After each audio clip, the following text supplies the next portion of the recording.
شادی تھی، دلہن بنی بیٹھی تھی، جب سوتیلی ماں نے سورہ جن پڑھ کر پانی پلا دیا۔ پھر مسرت نے قاسم کو پہلی بار اس کی شادی پر دیکھا تھا۔ وہ اس کا دور بار کا رشتہ دار اور اس کی گہری دوست کا بھائی تھا۔ شہر سے تعلیم حاصل کر کے آنے والا قاسم دکھنے میں بہت خوبصورت تھا۔ لمبا قد اور خوبصورت کثرتی جسم دیکھنے والے کو اپنی طرف مائل کر لیتا تھا۔ مسرت نے اسے دیکھا تو اسے تو ایسا ہی لگا جیسے وہ اس کے سپنوں کا شہزادہ ہو، جسے وہ ہمیشہ خوابوں میں دیکھتی آئی تھی۔ ایک تو خوبصورتی، دوسرا گاؤں کا اکلوتا پڑھا لکھا لڑکا تھا، جو شہر سے تعلیم حاصل کر کے شادی کرنے کے لیے گاؤں آیا تھا، کیونکہ اس کی شہر میں ہی نوکری لگ چکی تھی۔ مسرت کو شہر جانے کا بڑا شوق تھا۔ اس کو گاؤں اور گاؤں کے ماحول سے بڑی سخت نفرت تھی، جہاں صبح سے لے کر رات تک لوگ ایک دوسرے کی خبر گیری کرنے اور محنت و مشقت کرنے میں مصروف رہتے تھے۔ وہ ٹھہری تھی رنگین مزاج، جس کا دل چاہتا تھا سیر و تفریح کرے اور خوب مزے اڑائے۔ قاسم کی دلہن شبو کو دیکھ کر تو اس کا کلیجہ ہی پھٹ گیا۔ سانولے رنگ اور موٹے نقوش والی شبو کسی طرح بھی قاسم سے میل نہیں کھاتی تھی۔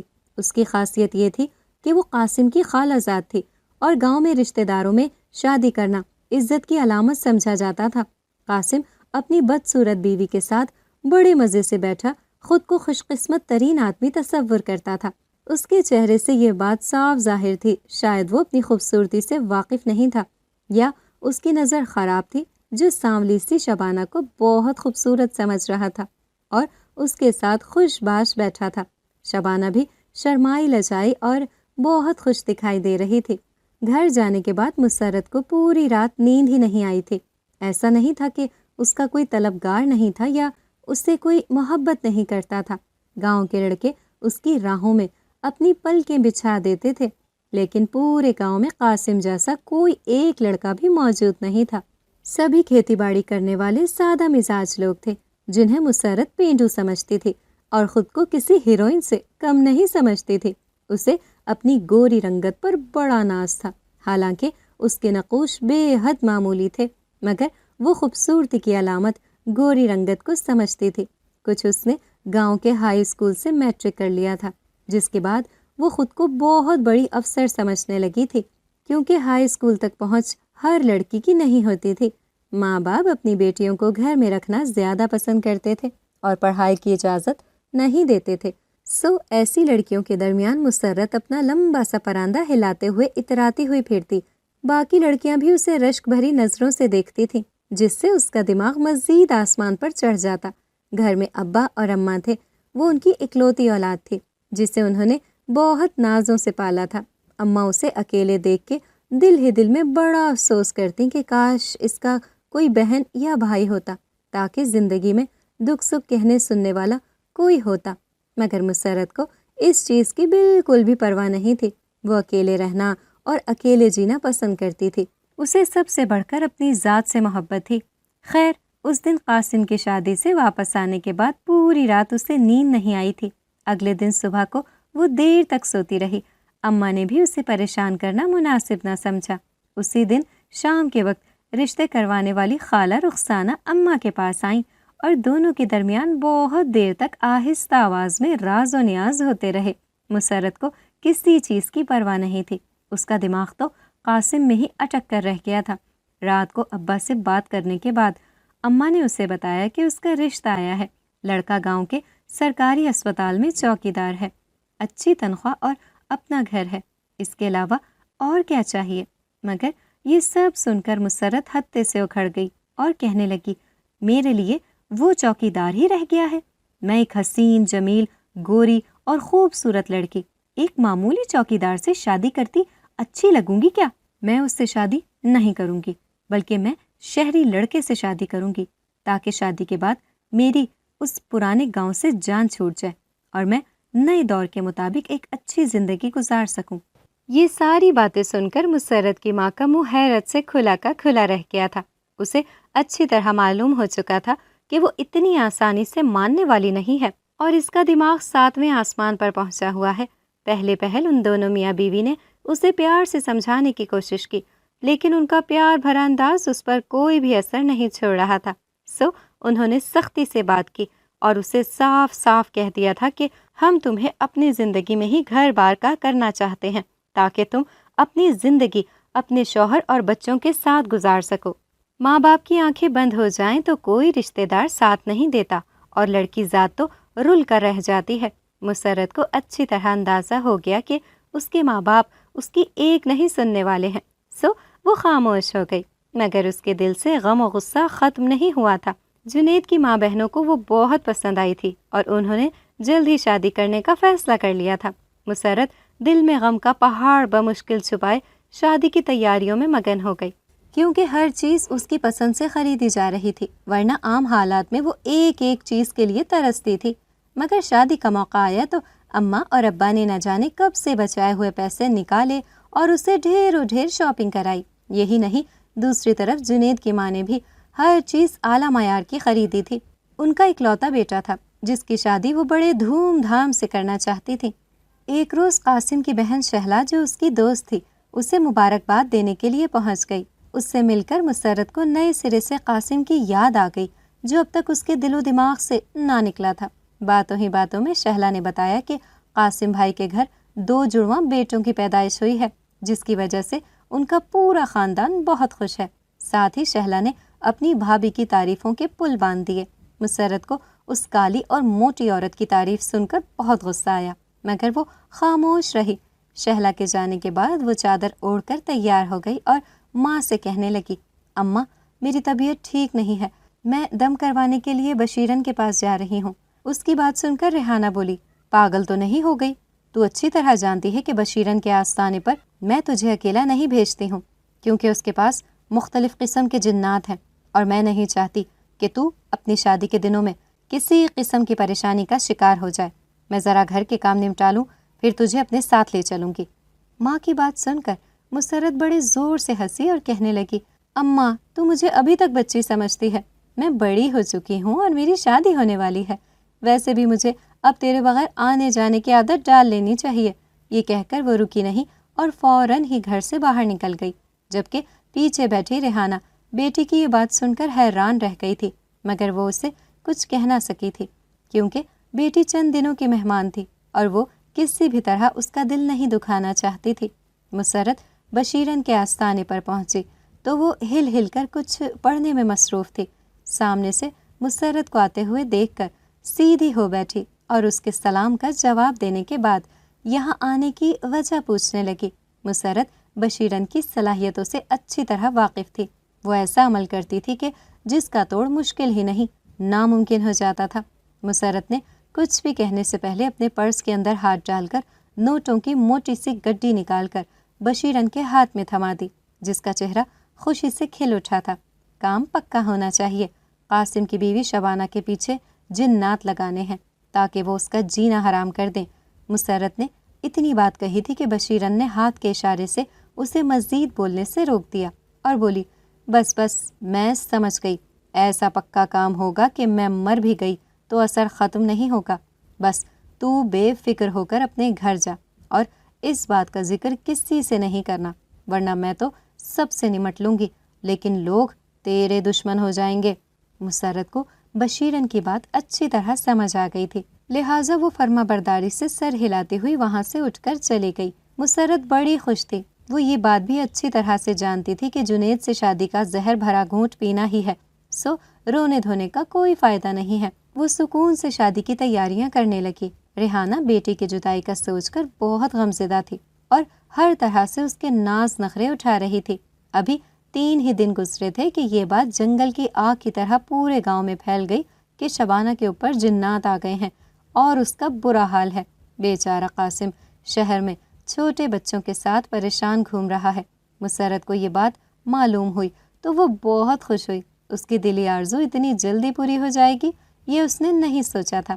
اپنے خیالوں میں شبانہ کو تڑپتے دیکھ کر اسے بہت سکون مل رہا تھا۔ خیر اس کی شادی کا دن بھی آ پہنچا اور وہ اپنے ماں باپ کو اداس چھوڑ کر اپنے سسرال چلی گئی۔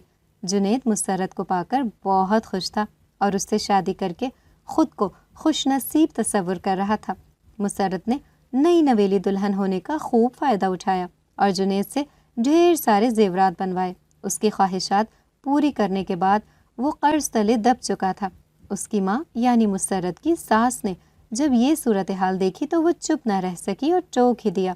مسرت نے ساس کو اپنے معاملات میں بولتے دیکھا تو اسے بہت برا لگا اور اس نے ساس کے ساتھ ایسا طوفان بدتمیزی مچایا کہ آوازیں 7 گھروں تک گئیں۔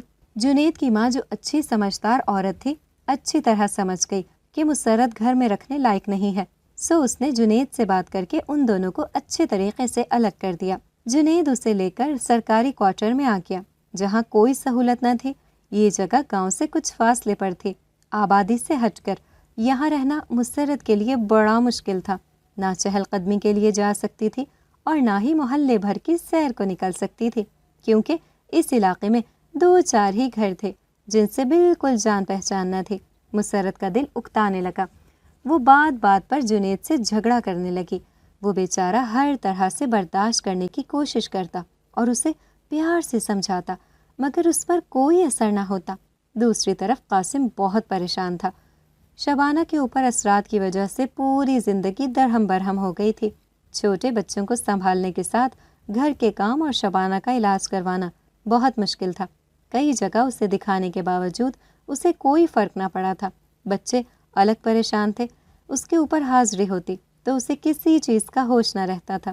قاسم نے کئی بار گھر میں ملازمہ رکھی، لیکن شبانہ کی بری حالت دیکھ کر ہر ملازمہ ڈر کر بھاگ جاتی تھی۔ شہلا بھائی کے پاس شہر شفٹ ہو گئی تھی، وہ ہر طرح سے ان کا ساتھ دے رہی تھی۔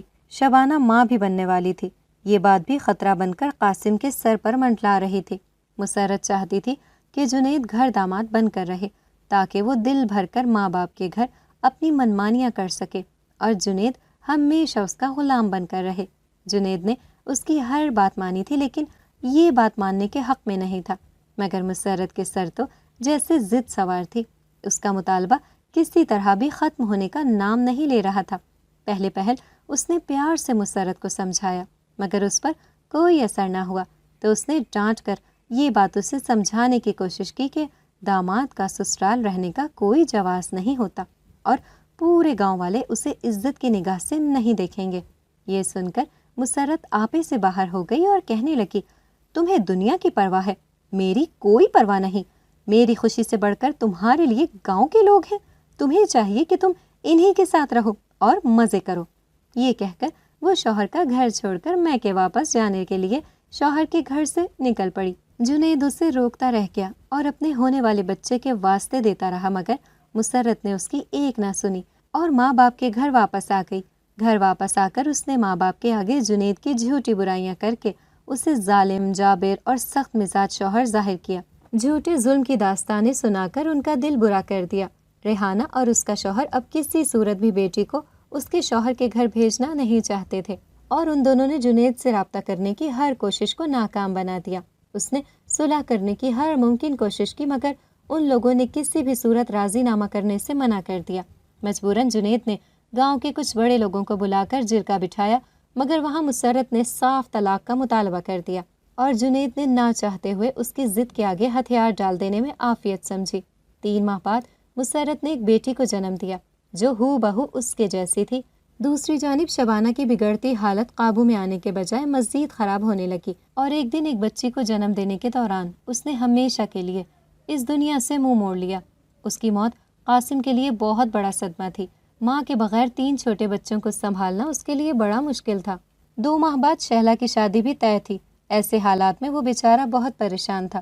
ایک طرف بیوی سے جدا ہونے کا دکھ تھا تو دوسری طرف چھوٹے بچوں کی ساری ذمہ داری اس کے سر آ چکی تھی۔ اسے زندگی کی کچھ سمجھ نہیں آ رہی تھی۔ ایسے حالات میں اس کے عزیز و قارب نے اس کا بہت ساتھ دیا اور اس کا حوصلہ بڑھایا۔ اس کی ماں کو شہر راس نہیں تھا، مگر وہ اپنی نومولود پوتی اور دونوں پوتوں کو اپنے ساتھ گاؤں لے گئی۔ مسرت کو جب شبانہ کی موت کا معلوم ہوا تو وہ دل ہی دل میں بہت خوش ہوئی، مگر بظاہر افسوس کرنے کے لیے شہلا کے پاس پہنچ گئی۔ شہلا بھابھی کی موت کی وجہ سے بہت غمزدہ تھی۔ مسرت نے ہمدرد بن کر اسے خوب تسلی دلاسے دیے اور شبانہ کے بچوں کو پیار کیا۔ اتفاق سے اسی دن قاسم شہر سے آیا تھا۔ مسرت نے اسے دیکھا تو حیران رہ گئی۔ وہ پہلے سے بہت زیادہ کمزور ہو گیا تھا، اس کے باوجود اسے بالکل پرواہ نہیں تھی کہ وہ اس کی زندگی کے ساتھ کیا کھیل کھیل چکی ہے۔ دور دور تک پچھتاوے کا نام و نشان تک نہ تھا۔ اس کے ماں باپ بیمار رہنے لگے تھے اور ایک بار پھر اپنی بیٹی کا گھر آباد دیکھنا چاہتے تھے، اور ان کا ارادہ تھا کہ جلد از جلد مسرت کی دوسری شادی کر دیں تاکہ اس کی بیٹی نور کو بھی باپ کا پیار مل سکتا۔ جنید نے دوبارہ اس گھر کا رخ نہیں کیا تھا۔ طلاق کے کچھ ماہ بعد وہ گاؤں چھوڑ کر دوسری جگہ شفٹ ہو گیا تھا۔ مسرت کی بیٹی بن باپ کے یتیموں جیسی زندگی گزار رہی تھی۔ ایک روز شہلا اپنی ماں کے ساتھ مسرت کا رشتہ مانگنے کے لیے چلی آئی۔ شہلا اور قاسم کی ماں بڑی عاجزی سے ریحانہ سے رشتے کی بات کر رہی تھی۔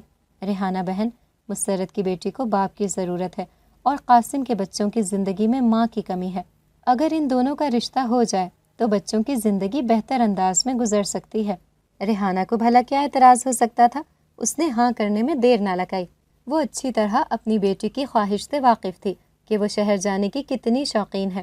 سادگی سے دونوں کا نکاح ہوا اور مسرت قاسم کے ساتھ شہر چلی گئی۔ شہر کا کھلا ماحول اور لوگوں کے آزادانہ طور طریقے اسے بہت پسند آئے تھے۔ قاسم آتے ہوئے اپنے بچوں کو بھی ساتھ لے آیا تھا۔ مسرت بچوں کو ماں کا پیار تو خیر کیا ہی دیتی، اس نے شروع کے دنوں میں قاسم پر ایک اچھی بیوی ہونے کی خوب دھاک بٹھائی، ہر کام وقت پر کرتی اور اس کے سامنے بچوں کا بڑا خیال رکھتی، مگر اس کے گھر سے نکلنے کے بعد ان سے سیدھے منہ بات تک نہ کرتی اور سارا کام ان سے کرواتی۔ بچے کچھ عرصہ صبر سے یہ سب برداشت کرتے رہے، لیکن جلد ہی اکتا گئے اور جیسے ہی ان کی دادی ملنے کے لیے آئی، گاؤں چلنے کی ضد کرنے لگے۔ رات کو جس وقت مسرت کی ساس دوسرے کمرے میں سو چکی تھی، مسرت قاسم سے کہنے لگی، بچے اگر ضد کر رہے ہیں تو ہمیں انہیں گاؤں بھیج دینا چاہیے، میرے خیال سے ہمیں ان کی خوشی میں خوش رہنا چاہیے۔ یہ سن کر قاسم الجھ سا گیا اور کہنے لگا، بچے ابھی بہت چھوٹے ہیں، انہیں ہم دونوں کی ضرورت ہے، میرا دل نہیں مانتا کہ انہیں خود سے دور کروں۔ یہ سن کر مسرت ہنسی اور بولی، آپ تو اس طرح فکر مند ہو رہے ہیں جیسے گاؤں میں آپ اپنے نہیں کسی غیر کے گھر بھیجیں گے۔ مسرت نے مزید کچھ باتیں کر کے شوہر کو قائل کر کے ہی دم لیا۔ قاسم نے کہا، ٹھیک ہے، میں لڑکوں کو بھیجنے کے لیے تیار ہوں، جب تک چاہے وہاں رہ سکتے ہیں، لیکن میں ہیرا کو ہرگز گاؤں نہیں بھیج سکتا۔ مسرت کو برا تو بہت لگا، لیکن اس نے سوچا کہ چلو بیٹی نہ سہی دونوں بیٹوں کو ہی بھیج دے، اتنا بھی کافی تھا۔ اگلی صبح قاسم نے ماں کو دونوں بیٹوں کو گاؤں لے جانے کا کہہ دیا۔ یوں کچھ ہی دنوں میں دونوں لڑکے دادی کے ساتھ گاؤں چلے گئے اور ہیرا کی زندگی کا ایک نیا دور شروع ہو گیا۔ مسرت اپنی بدمزاج طبیعت سے باز آنے والی نہیں تھی، سو اس نے ہیرا کو قدم قدم پر سوتیلے پن کا احساس دلایا اور اپنی بیٹی کو ہمیشہ اہمیت دی۔ اس نے قاسم کو اپنی محبت کے جال میں ایسا پھنسایا کہ وہ اس کی ہر بات پر آنکھیں بند کر کے یقین کرتا تھا۔ اس نے شبانہ کے ساتھ بہت بری زندگی گزاری تھی، اب مسرت کے ساتھ خود کو بہت پرسکون سمجھتا تھا۔ کچھ عرصے بعد مسرت کے ماں باپ کا انتقال ہو گیا، ان کا گھر پہلے ہی کرائے کا تھا، سو مسرت نے گویا گاؤں سے اپنا اور قاسم کا ہر رشتہ ختم کر لیا۔ وہاں سے کوئی بھولا بسرا مہمان آ جاتا تو اس کے ساتھ ایسا سلوک کرتی کہ مہمان بیچارہ شرمندہ ہو کر واپس چلا جاتا اور دوبارہ کبھی وہاں کا رخ نہ کرتا۔ مسرت نے شہر کے بڑے اور امیر لوگوں سے تعلقات بنا لیے تھے۔ اس کی بیٹی سونیا بھی مزاج میں ماں کے اوپر گئی تھی۔ ہیرا بیچاری باپ کی محبت سے مجبور تھی، کبھی زبان پر شکایت کا ایک لفظ تک نہ لائی تھی۔ اس نے ہمیشہ گھر کے ماحول کو پرسکون بنانے کے لیے قربانی دی تھی۔ ہیرا 20 سال کی ہوئی تو ایک بار بہت بیمار پڑ گئی۔ مسرت نے قاسم کے دل میں یہ بات ڈال دی کہ اس پر شبانہ کی طرح آسیب ہے، تبھی تو کسی دوا سے اسے آرام ہی نہیں آ رہا ہے۔ یہ سن کر قاسم کا دل دہل گیا اور وہ فکر مندی سے بولا، اب ہمیں کیا کرنا چاہیے؟ مسرت بولی، اس کا حل میرے پاس موجود ہے، تم پریشان مت ہو اور اس وقت خاموش رہو۔ اس بات کا کسی کو معلوم ہو گیا تو خواہ مخواہ ہیرا کا رشتہ کرنا مشکل ہو جائے گا۔ قاسم نے محبت بھری نظروں سے بیوی کو دیکھا اور بولا، مسرت، تم میری زندگی کا سب سے بڑا تحفہ ہو، تم نے میری زندگی اپنی سمجھداری سے خوبصورت بنا دی ہے۔ مسرت اپنی تعریف سن کر بہت خوش ہوئی اور اسی دن قاسم کو بتا کر ڈرائیور کے ساتھ گاؤں چلی گئی۔ اتنے سال گزرنے کے بعد آج بھی بشیرن کا آستانہ اپنی پرانی حالت میں موجود تھا، رنگت اڑی دیواریں اور نحوست زدہ ماحول۔ فرق اتنا پڑا تھا کہ اب بشیرن کا چہرہ جھریوں سے بھر چکا تھا اور بڑھاپا اس پر پوری طرح مہربان تھا، مگر آج بھی اس کے دل سے دولت کی ہوس ختم نہیں ہوئی تھی۔ اپنے بچوں کو بیرون ممالک میں سیٹ کروانے کے باوجود وہ اپنی حرکتوں سے باز نہیں آئی تھی۔ خیر، مسرت بھی نوجوان لڑکی نہ رہی تھی، اس کے چہرے پر بھی وقت اپنے نشان چھوڑ گیا تھا، لیکن وہ بن سنور کر رہتی تھی، اسی لیے اپنی عمر سے چھوٹی دکھتی تھی۔ بشیرن اسے پہلی نظر میں پہچان گئی تھی۔ وہ مسکرائی اور اس سے اپنے پاس آنے کی وجہ پوچھی تو مسرت چہرے پر دنیا جہاں کی نفرت سجا کر بولی، سوتن مر بھی جائے تو اپنی نشانی چھوڑ کر مرتی ہے، جیسے شبانہ مر گئی اور اپنی بیٹی کو میرے سر پر عذاب بنا کر چھوڑ دیا۔ میں اسے راستے سے ہٹانا چاہتی ہوں۔ بشیرن بولی، کام ہو جائے گا مگر کچھ وقت لگے گا۔ مسرت بولی، مجھے منظور ہے۔ یہ کہہ کر اس نے بیگ سے بہت سارے نوٹ نکال کر بشیرن کے سامنے رکھ دیے، جنہیں دیکھ کر اس کی آنکھیں چمک اٹھی تھیں۔ نوٹ اپنی دراز میں ڈالنے کے بعد وہ بولی، میری بات غور سے سن، جتنی جلدی ممکن ہو سکے اپنی سوتیلی بیٹی کی شادی کر دے۔ شادی کی رات اسے یہ پانی پلانا ہے، بس وہی رات اس کی زندگی کی آخری رات ثابت ہوگی۔ مسرت نے جلدی سے پانی کی بوتل پکڑی اور کہنے لگی، بس اتنی سی بات، میں جلدی اس پر عمل کروں گی۔ یہ کہہ کر اس نے بشیرن کا شکریہ ادا کیا اور خدا حافظ کہہ کر وہاں سے چلی گئی۔ وہ بہت خوش تھی اور دل میں ہیرا نام کے کانٹے کو اپنی زندگی سے نکال پھینکنے کا ارادہ رکھتی تھی۔ انہی دنوں مسز ارباز ان کے گھر رشتے کے لیے چکر لگا رہی تھیں۔ مسرت کا ارادہ سونیا کا رشتہ کرنے کا تھا، لیکن اس کا ارادہ بدل رہا تھا۔ خوبصورت اور پڑھے لکھے فہیم کو اس نے اپنی تصور کی آنکھ سے سونیا کے ساتھ ہی کھڑے دیکھا تھا، مگر اب اس کا دماغ جو کھیل کھیلنے کا منصوبہ بنا رہا تھا وہ سب سے الگ آئیڈیا تھا۔ اس نے ہیرا اور فہیم کا رشتہ کرنے کا سوچا تاکہ سانپ بھی مر جائے اور لاٹھی بھی نہ ٹوٹے۔ دنیا کی نظر میں اچھے بننے کا بھی یہ ایک قیمتی موقع تھا جسے وہ ضائع نہیں کرنا چاہتی تھی۔ مسز ارباز نے مسرت سے بیٹے کے رشتے کی بات کی تو مسرت چہرے پر بڑی نرمی سی مسکراہٹ سجا کر بولی، مسز ارباز، آپ میری بہنوں کی طرح ہیں۔ میں اپنے دل کی بات صاف صاف کہنا چاہتی ہوں۔ پہلے میرا ارادہ ہیرا کا رشتہ طے کرنے کا ہے، ویسے بھی دونوں میں چند ماہ کا ہی فرق ہے، اس سے بھلا کیا فرق پڑتا ہے؟ آپ کو تو معلوم ہے کہ میں نے ہیرا کو ہمیشہ سونیا پر اہمیت دی ہے، اسے میں نے پیدا نہیں کیا، مگر وہ مجھے سونیا سے زیادہ عزیز ہے۔ یہ بات سن کر مسز ارباز بولی، آپ بہت عظیم خاتون ہیں مسرت، مجھے اس بات کی خوشی ہے کہ میں اس گھر سے رشتہ کر رہی ہوں۔ سچ کہوں تو آپ کی دونوں بیٹیاں ہی بہت پیاری ہیں، آپ ہیرا کے لیے ہاں کر دیں یا سونیا کے لیے، آپ کی مرضی۔ یوں مسز ارباز نے بھی انہیں اختیار سونپ دیا تھا۔ سونیا جو دروازے کے پیچھے کھڑی ساری باتیں سن رہی تھی، مسز ارباز کے جانے کے بعد ماں سے بولی، آپ اچھی طرح جانتی ہیں کہ میں فہیم کو پسند کرتی ہوں اور اس سے شادی کرنا چاہتی ہوں، آپ ماں ہو کر بھی میرے ساتھ ایسی کیسی دشمنی کر رہی ہیں؟ آپ میری سگی ماں ہیں یا اس ہیرا کی؟ سونیا بدلحاظ بنی ماں سے سوال کر رہی تھی۔ مسرت نے بیٹی کی بات اطمینان سے سنی اور پھر بولی، میری پیاری بیٹی، تمہاری ماں نہ تو جلد باز اور نہ ہی بے صبری ہے، صبر و تحمل کا مظاہرہ کرتے ہوئے ہی آج اس مقام تک آئی ہے۔ میں ہیرا کو راستے سے ہٹانا چاہتی ہوں کیونکہ میں یہ گھر تمہارے نام کروانا چاہتی ہوں، چاہے تم جتنا بھی حق جتاؤ، لیکن یہ سچ ہے کہ قانونی طور پر یہ گھر قاسم کے بچوں کا ہے اور وہ تمہارا سوتیلا باپ ہے۔ چاہے تم سے جتنی بھی محبت جتا لے لیکن تم اس کا خون نہیں ہو۔ سوچو میرے مر جانے کے بعد تمہارا اس گھر میں کیا ہے؟ میں بشیرن سے اس بار بھی پکا کام کرواؤں گی تاکہ ہیرا راستے سے ہٹ جائے اور ساری عمر میری بیٹی اس گھر میں عیش کرے۔ تمہاری شادی ارباز سے ضرور ہوگی، لیکن اس سے پہلے ہیرا کی شادی ہوگی۔ شادی کی پہلی رات ہی وہ اپنی ماں کی طرح اپنے انجام کو پہنچ جائے گی۔ سونیا کو اپنی ماں کی ذہانت پر کوئی شک نہ تھا۔ وہ خوش ہو کر بولی، ٹھیک ہے امی، جیسے آپ مناسب سمجھے۔ سونیا نے سب کچھ ماں کے اوپر چھوڑ دیا تھا۔ مسرت چاہتی تھی کہ سونیا کا مستقبل محفوظ رہے اور وہ ہمیشہ عیش کی زندگی بسر کرتی رہے۔ ایسا سب ایک ہی صورت میں ممکن تھا جب قاسم کی کوئی اولاد بھی شہر میں موجود نہ ہوتی۔ ہیرا کا بخار اتر چکا تھا۔ مسرت نے ایک سادہ سی تقریب میں اس کی منگنی کر دی اور پھر شادی کی تیاریاں شروع ہو گئیں۔ مسرت بڑھ چڑھ کر اس کی شادی کی تیاریاں کر رہی تھی۔ سونیا بھی بظاہر شادی کی تیاریوں میں مگن تھی۔ آخرکار شادی کا دن بھی آ گیا۔ گھر مہمانوں سے بھرا ہوا تھا۔ ہیرا دلہن بن کر غضب ڈھا رہی تھی۔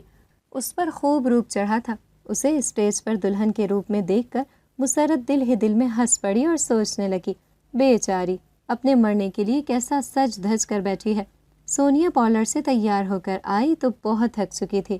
ایک تو ویسے ہی اسے اس شادی میں رتی برابر دلچسپی نہ تھی، چاہے آج رات ہیرا نے مر جانا تھا، لیکن یہ سچ تھا کہ عارضی طور پر ہی صحیح فہیم کو کسی اور کا دلہا بنا دیکھنا اس کی بس سے باہر کی بات تھی۔ اسے اپنی ماں پر شدید غصہ بھی آ رہا تھا، جو نہ جانے کن چکروں میں الجھ بیٹھی تھی اور ساتھ اسے بھی الجھا کر زندگی کی خوشیوں سے دور کر دیا تھا۔ اس کا دل بہت اداس ہو رہا تھا۔ مسرت اپنا پرس اسے پکڑا کر واش روم چلی گئی۔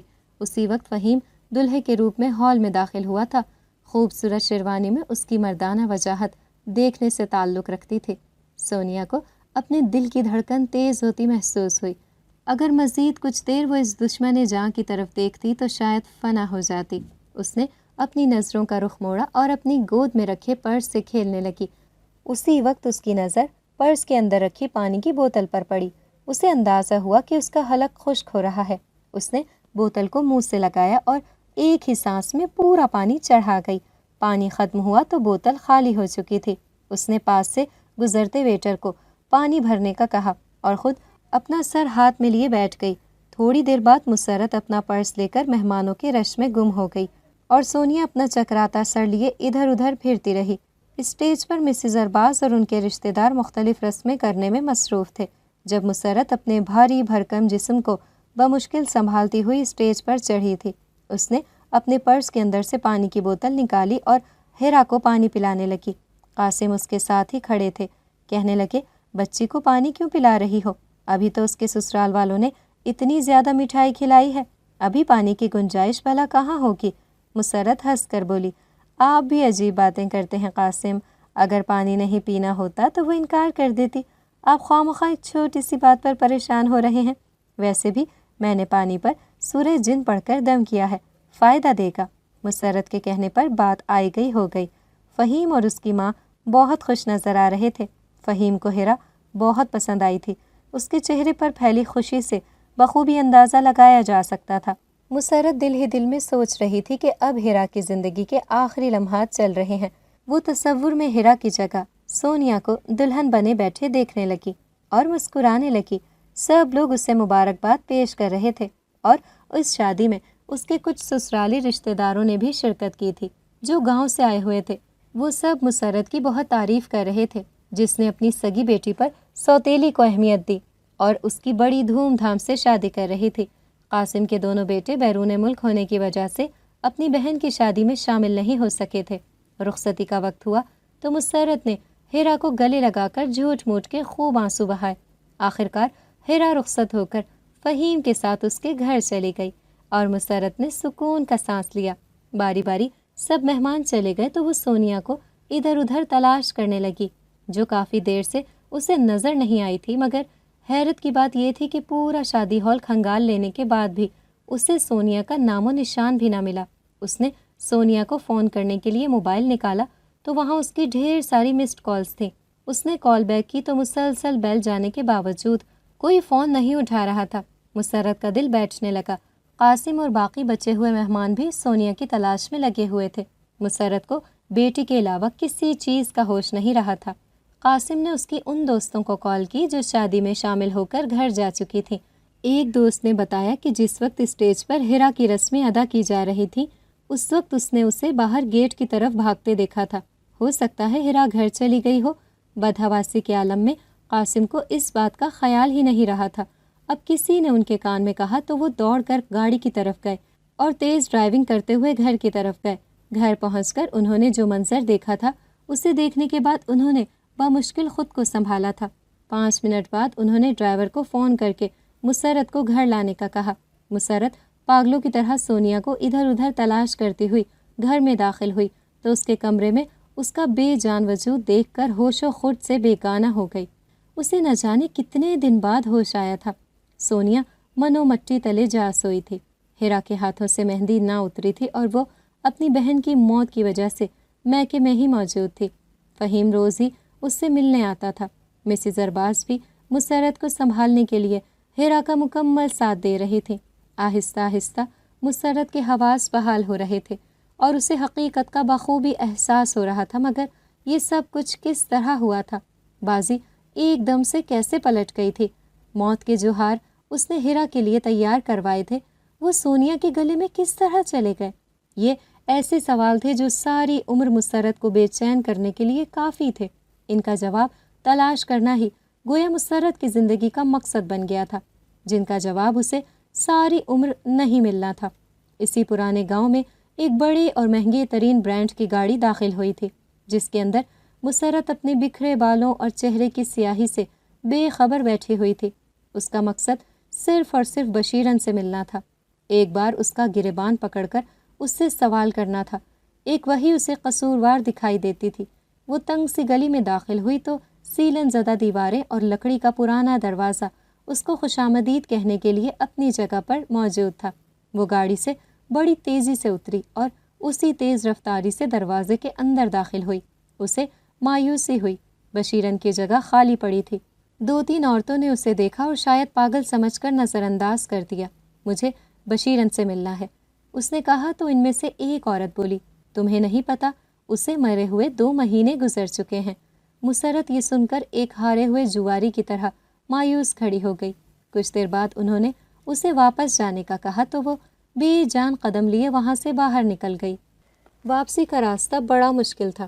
اس نے ایک آخری نظر اس لکڑی کے دروازے کو دیکھا اور سوچنے لگی، کاش میں کبھی اس دروازے کے اندر داخل نہ ہوئی ہوتی، کاش کبھی یہ مجھے دکھائی نہ دیا ہوتا، تو شاید آج میری بیٹی میرے ساتھ ہوتی۔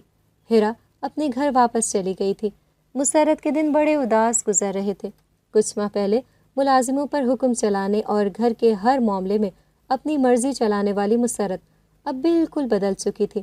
ایسا لگتا تھا جیسے اس کی جگہ کسی دوسری مسرت نے جنم لے لیا ہو۔ وہ ایک جگہ بیٹھ جاتی تو گھنٹوں وہیں بیٹھی رہتی۔ اسے نہ کھانے کا ہوش رہتا تھا اور نہ ہی پینے کا۔ قاسم ہر ممکن حد تک اس کا خیال رکھتا تھا اور ملازموں کو بھی اس کا خیال رکھنے کی تلقین کرتا، مگر ایسے لگتا تھا جیسے اس کے دل سے جینے کی تمنا ہی ختم ہو گئی ہو۔ ہوا کچھ یوں کہ قاسم کے دونوں بیٹے اپنی پڑھائی مکمل کر کے واپس آ گئے اور انہوں نے گاؤں میں رہنے کے بجائے باپ کے ساتھ رہنے کو ترجیح دی۔ قاسم کو اس بات کی بہت خوشی ہوئی۔ دونوں جوان بیٹوں کو اپنے ساتھ دیکھ کر ان کا ڈھیروں خون بڑھ گیا تھا۔ انہیں ایسا محسوس ہو رہا تھا جیسے ان کی ذات مکمل ہو چکی ہے۔ سالوں پہلے انہوں نے کس دل سے اپنے بیٹوں کو جدا کیا تھا، یہ وہی جانتے تھے۔ دونوں بیٹوں نے آ کر بزنس میں خوب نام روشن کیا اور 4 چاند لگائے۔ مسرت ایک کمرے تک محدود ہو کر رہ گئی تھی۔ دونوں بیٹوں کا اس کے ساتھ تعلق واجبی سا ہی تھا۔ وہ اسے پسند نہیں کرتے، لیکن اتنا ناپسند بھی نہیں کرتے تھے۔ ہیرا بھی بھائیوں کے آنے سے بہت خوش تھی اور اسے ایسا محسوس ہوتا تھا جیسے اس کا میکہ اب مکمل ہو گیا ہے۔ وہ دونوں بھی اس سے بہت محبت کرتے تھے۔ کاروبار سیٹ ہو گیا تو قاسم کو دونوں بیٹوں کی شادی کی فکر ہو گئی۔ مسرت کی ذہنی حالت تو اس قابل نہ تھی کہ وہ شادی کے معاملات دیکھتی، سو ہیرا نے ہی یہ ذمہ داری اپنے سر لے لی۔ اس کے سسرال والے بھی بہت اچھے لوگ تھے، سو اس نے فہیم کی کزنس کے لیے رشتہ ڈال دیا۔ دونوں بھائی اپنی شادی کی ذمہ داری بہن کو سونپ کر بیٹھے ہوئے تھے۔ پھر اس نے یہ ذمہ داری بڑی خوب نبھائی اور چاند جیسی بھابیاں اپنے شہزادے بھائیوں کے لیے پسند کی۔ دونوں بھائیوں کی شادی شدہ زندگی بہت اچھی گزرنے لگی۔ جہاں مسرت کی حکمرانی تھی اور جس گھر کو وہ اپنی بیٹی کے نام کرنے کا سوچتی تھی، اب وہاں کسی اور کی اجارہ داری تھی۔ مسرت حیران نظروں سے انہیں پورے گھر میں اپنی مرضی چلاتے ہوئے دیکھتی تو اسے بڑا غصہ آتا۔ وہ بات بات پر ان سے الجھنے اور لڑنے لگی۔ ریما اور ثنا اچھی لڑکیاں تھیں، لیکن جب ان کی برداشت ختم ہوئی تو وہ دونوں بھی میدان میں اتر آئیں اور یوں قاسم کا گھر میدان جنگ بن گیا۔ شروع میں مرد حضرات نے اس معاملے کو پیار محبت سے نمٹانے کا فیصلہ کیا، لیکن مسرت کے ساتھ رہتے ہوئے امن و امان قائم ہونا بہت مشکل تھا۔ یہ بات وہ دونوں بہنیں اچھی طرح سمجھ چکی تھیں۔ روز کے لڑائی جھگڑوں سے تنگ آ کر انہوں نے یہ ضد پکڑ لی کہ مسرت کو اولڈ ہاؤس چھوڑ دینا چاہیے۔ قاسم اپنے جیتے جی ایسا قدم ہرگز نہیں اٹھانا چاہتے تھے۔ مسرت جیسی بھی تھی ان کی بیوی تھی اور انہیں اس سے محبت تھی۔ اس روز حد ہی ہو گئی تھی۔ ثنا اور ریما مل کر کھانا بنا رہی تھی کہ مسرت کچن میں پہنچ گئی اور انہیں کچن سے باہر جانے کا حکم دینے لگی۔ یہ گھر میرا ہے، میں یہاں کی مالکن ہوں، یہاں پر کھانے بنانے کا حق صرف مجھے ہے، تم دونوں یہاں سے باہر نکل جاؤ۔ وہ بار بار اسی بات کی تکرار کر رہی تھی۔ ان دونوں نے بھی آگے سے جواب دیا تو مسرت نے غصے میں ان کا بنایا ہوا سارا کھانا گرا دیا اور زور سے ہنستے ہوئے بولی، میرے گھر میں مداخلت کرو گی تو یہی انجام ہوگا، ہا ہا ہا۔ ثنا اور ریما کو بڑا غصہ آیا۔ گرمی میں کھانا بنا کر ان کا حشر ہو گیا تھا اور اوپر سے مسرت نے ایسا کارنامہ انجام دیا تھا کہ ان دونوں کو تو مانو آگ ہی لگ گئی۔ انہوں نے فون کر کے ہیرا کو بلایا اور اسے صاف صاف کہہ دیا کہ جب تمہاری ماں پاگل تھی تو تمہیں کیا ضرورت تھی اپنے بھائیوں کی شادی کروانے کی؟ کیا تمہارا مقصد ہم دونوں کی زندگی برباد کرنا تھا؟ ایسا اگر تمہارے ساتھ ہوتا تو تم کیا کرتی؟ کیا تم ایسے گھر میں رہنا پسند کرتی جہاں تمہیں سکون کا ایک لمحہ بھی نہ ملتا؟ ہم دونوں یہ گھر چھوڑ کر جا رہی ہیں اور یاد رکھنا ہماری بربادی کا سبب تم ہو۔ تم نے اپنے بھائیوں کی شادی کروا کر ہمیں اس مصیبت میں گرفتار کیا ہے۔ بیچاری بھولی بھالی ہیرا جس کے گلے نیکی آ پڑی تھی، اس نے یہ سب سنا تو رونے لگی اور روتے ہوئے اپنی دونوں بھابھیوں سے معافی مانگنے لگی۔ آپ دونوں مجھے معاف کر دیں، مجھے امی کی ایسی حالت کا بالکل اندازہ نہیں تھا اور نہ ہی مجھے ایسا لگتا تھا کہ وہ آپ دونوں کے ساتھ اتنا برا سلوک کریں گی۔ میں اس مسئلے کو جلد ہی حل کر لوں گی۔ یہ وعدہ کر کے وہ اپنے گھر واپس چلی گئی، مگر اگلے دن ہی قاسم کا فون آ گیا۔ وہ رو رہے تھے اور کہنے لگے، بیٹی تمہارے بھائیوں کا گھر بچانے کے لیے آج میں اپنی زندگی کی سب سے بڑی قربانی دے رہا ہوں۔ میں تمہاری ماں کو اولڈ ہاؤس چھوڑنے جا رہا ہوں۔ ہیرا نے جب یہ سنا تو دل تھام کر رہ گئی اور کہنے لگی، بابا ان کی جگہ اگر آج میری سگی ماں ہوتی تو یقیناً آپ کو ایسا کبھی نہ کرنے دیتی۔ آپ کی بیوی ہونے کے ناطے وہ میری ماں ہی ہیں، چاہے سوتیلی ہی صحیح۔ میں کبھی ان کے ساتھ ایسا نہیں ہونے دوں گی۔ میں انہیں لینے کے لیے آ رہی ہوں بابا۔ یہ کہہ کر ہیرا نے فون بند کر دیا اور اسی وقت ڈرائیور کے ساتھ اپنے میکے روانہ ہو گئی۔ اس نے وہاں جا کر مسرت کو گلے لگایا۔ مسرت کی حالت بڑی خراب تھی۔ وہ ہیرا کے گلے لگ کر بچوں کی طرح پرسکون ہو گئی۔ ہیرا اسے لے کر اپنے گھر آ گئی۔ قاسم کے دل سے اپنی بیٹی کے لیے ڈھیر ساری دعائیں نکلی تھیں اور انہیں بخوبی اندازہ ہو گیا تھا کہ بیٹی کو رحمت کیوں کہا جاتا ہے۔ ہیرا نے شہر کے مہنگے ترین سائیکیٹرسٹ سے اپائنٹمنٹ لے کر مسرت کا معائنہ کروایا تو یہ بات سامنے آئی کہ اس کے دل و دماغ پر پچھتاوے کا احساس بری طرح حاوی ہے اور یہی احساس اسے نارمل زندگی کی طرف نہیں آنے دیتا۔ ہیرا نے بہت کھوجنے کی کوشش کی کہ آخر ایسا کیا معاملہ ہے جس کا پچھتاوا اتنا بری طرح مسرت پر حاوی ہو چکا ہے کہ وہ نارمل زندگی گزارنا ہی بھول بیٹھی ہے، مگر کوشش کے باوجود اس کے ہاتھ کوئی سرا نہ آیا۔ مگر اس کے لیے خوشی کی بات یہ تھی کہ مسرت پر علاج کا اثر ہونے لگا تھا اور مثبت نتائج سامنے آ رہے تھے۔ ہیرا نے اس کا خیال رکھنے میں کوئی کسر نہ چھوڑی تھی۔ کچھ ہی ماہ میں مسرت کی حالت بہتر ہو گئی۔ ایک روز ہیرا ملازمہ سے اس کے کمرے کی صفائی کروا رہی تھی جب مسرت نے ہاتھ کے اشارے سے ہیرا کو اپنے پاس بلایا۔ ہیرا اس کے قریب گئی تو اس نے ہیرا کو گلے لگا لیا اور اس سے معافی مانگنے لگی۔ مجھے معاف کر دو میری بیٹی، میں تمہاری مجرم ہوں۔ میں نے تمہیں برباد کرنا چاہا لیکن میں یہ بھول گئی تھی کہ برائی کا انجام کبھی اچھا نہیں ہو سکتا اور زندگی اور موت اللہ تعالیٰ کے ہاتھ میں ہے۔ انسان ان معاملات کو اپنے ہاتھ میں لینے کی کوشش کرتا ہے تو اسے منہ کی کھانے کے علاوہ کوئی صلہ نہیں ملتا۔ میں نے اپنی زندگی سے یہی سبق سیکھا ہے۔ مجھے اس بات کی خوشی ہے بیٹا کہ میرا سایہ پڑنے کے باوجود تم مجھ پر نہیں گئیں بلکہ اپنی مرحومہ ماں پر گئی ہو جو تمہاری پیدائش کے وقت ہی مر گئی تھی، لیکن اس کی نیکیاں آج بھی تمہارے اندر زندہ ہیں۔ مسرت نے پوری زندگی میں پہلی دفعہ ہیرا کو اتنے پیار سے گلے لگایا تھا۔ مسرت کی محبت ہیرا کے اندر اترتی چلی گئی۔ وہ مسرت سے الگ ہوئی اور اسے کہا کہ میں اپنی ماں کو تو نہیں جانتی کہ وہ کیسی تھی، لیکن میں نے ماں کے روپ میں آپ کو ہی دیکھا ہے اور ہزار ناانصافیوں کے باوجود آپ کو ہی اپنی ماں مانا ہے، اور میں اتنا جانتی ہوں کہ ماں اپنی بیٹی سے معافی مانگتی اچھی نہیں لگتی۔ آئندہ مجھ سے ایسی بات مت کیجیے گا امی، ورنہ میں آپ سے ناراض ہو جاؤں گی۔ میں تو بس سونیا کی کمی پوری کرنے کی کوشش کرتی ہوں، جس کے جانے کے بعد میں نے آپ کو ٹوٹتا دیکھا ہے اور بکھرتا دیکھا ہے۔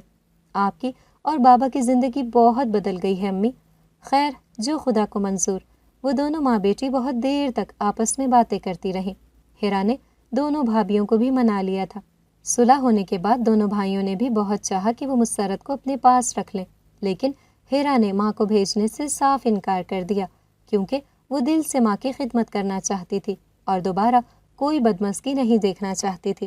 بڑھاپے میں قاسم کے لیے اکیلے رہنا بھی مشکل تھا، سو انہوں نے ہیرا کو سمجھایا اور اپنے اور مسرت کے لیے ایک الگ گھر بنوا لیا جہاں وہ دونوں زندگی گزار رہے ہیں۔